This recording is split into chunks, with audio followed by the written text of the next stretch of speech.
လက်တွေ့အသုံးချအင်္ဂလိပ်စာသင်တန်းကျောင်း Applied English School. Apply English School ရဲ့ဘာသာပြန်အစီအစဉ်မှာဒီနေ့ပြောပြသွားမှာကတော့2025မှာဈေးအကြီးဆုံး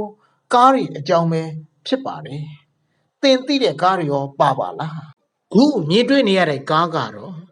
The Rolls-Royce Swift ကားပဲဖြစ်ပါတယ်။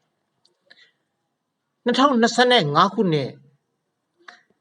ပြင်စမမြောက်ဈေးအကြီးဆုံးကားပဲဖြစ်ပါတယ်။တန်ကြေးကတော့ဒေါ်လာ73 မီလီယံပဲဖြစ်ပါတယ်။စတုထမြောက်ဈေးအကြီးဆုံးကားကတော့ The Fagney Zonder HP Budgeter ဆိုတဲ့ကားပဲဖြစ်ပါတယ်။တန်ကြေးကဒေါ်လာ18 မီလီယံပဲဖြစ်ပါတယ်။တတိယမြောက်ဈေးအကြီးဆုံးကားကတော့ The Bucatiller Voiture Norris ဆိုတဲ့ကားပဲဖြစ်ပါတယ်18.8 မီလီယံဒေါ်လာတန်ပါတယ်ခင်ဗျာဒုတိယမြောက်ဈေးအကြီးဆုံးကားကတော့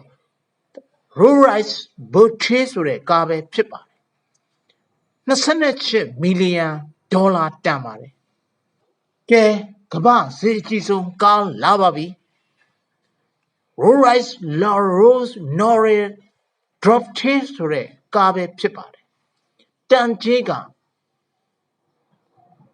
ဒေါ်လာ30တန်ပါတယ်